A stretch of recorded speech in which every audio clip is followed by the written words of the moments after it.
So, moving on. More intervals, right? We just built a major scale. And now I can get larger intervals based on each note's position in that major scale relative to the tonic. Remember, the tonic was the note that we started on to build this whole structure, to build this major scale.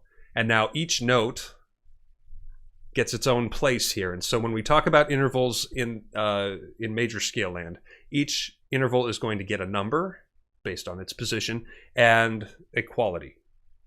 So we'll talk about that in a second. But let's see. So we've got the, let's just say, okay, so from the first note to the second note of the scale. Previously, we talked about that as being a whole step. That is still true. But now, in major scale land, we can say, okay, the distance between the first note and the second note of the scale, the tonic and the second note of the scale, is going to be the interval of a second.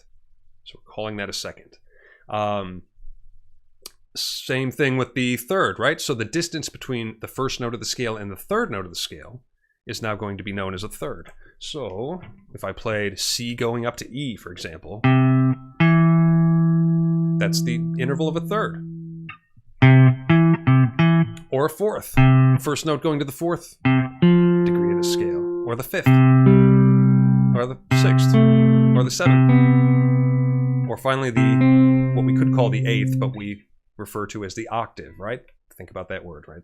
What else has a prefix oct, right? Octagon, octopus, octave. There we are. So now we've got all these things numbered.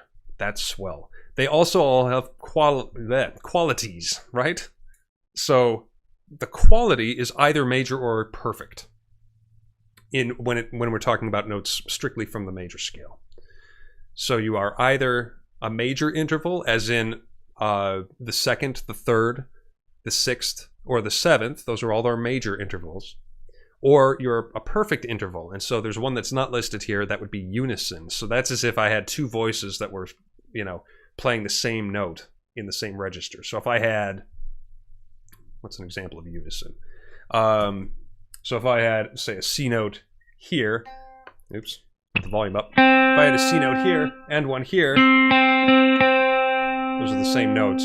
This is unison, right? And that's a perfect interval. We classify that as perfect. Your fourth and your fifth intervals, those are both perfect, and then your octave is also perfect. Okay. So major intervals, 2, 3, 6, 7, and then perfect intervals, unison, fourth, fifth, octave. Good. Okay. So, incidentally, before I move on, I would get to know the sound of all of these, and here's where we get to know how to practice this stuff a little. So I would play these things in one of two ways, preferably both ways. But I would play. Let's say I want to hear the sound of a major second, for example. So I would play it. I might play it as what we call a melodic interval, that is both notes sounding one after the other, so as in a melody. Or I would play that as a harmonic interval, that is both notes sounding together, right? So I have both notes happening at the same time here. That's a little tense. Or a third, right? So that was the second. I want to know what a third sounds like. Or a sixth, or a seventh, or an octave, or a fifth, or whatever.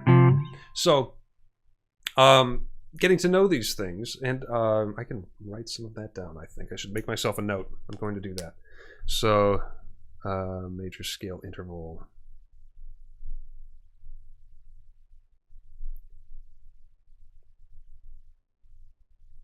Interval practice for ear training.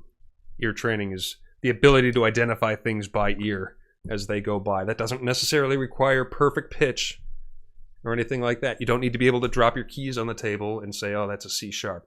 No, we're listening to the distances between notes, the intervals, right? And we can hear, like if I have a reference note, okay, if I hear this, I can tell that, okay, that's a fourth interval because I know my intervals. I can hear that.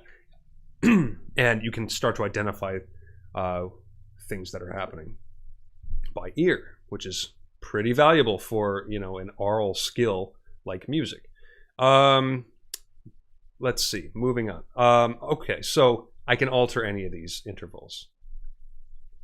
So let's talk about major intervals. What's the natural kind of counterpart to major stuff, right? When you think about that, what's the opposite in music? Minor. We can turn a major interval into a minor interval. Let's take our third, for example. There's our major third, right? I can turn a major interval into a minor interval by subtracting 1/2 step. I can lower it by 1/2 step. So instead of playing C to E here, my major third becomes minor by lowering this to E flat. And we can kind of hear that, right? We can hear that, okay, that sounds major, it sounds happy, it sounds triumphant, whatever descriptor we're going to use there. As opposed to the minor, if I lower that 1/2 step. There we go. So, sounds moody, sounds melancholy, right? So, I can have, let's say a minor second. We knew that previously as a 1/2 step, and I know how to play those two together. Something like that. There's my second, my minor second. C to D, moving to C to D flat for the minor second. It could be a 6th. Pretty good. It could be a 7th. So B moving to B flat. All good things. So major intervals become minor by subtracting a 1/2 step.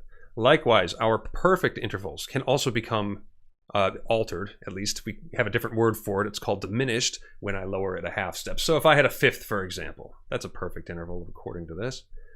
So I've got a 5th, C to G, let's say. I want to make that a diminished 5th. I'm going to lower that by a 1/2 step. So G becomes G flat.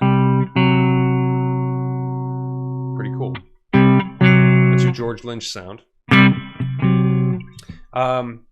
Likewise, well, not likewise. No, I have another version of my perfect interval, right? I can lower it a 1/2 step, it becomes diminished. If I raise a perfect interval a 1/2 step, it becomes augmented. So let's say I take my 4th, for example, C to F, and I raise that from C to F sharp.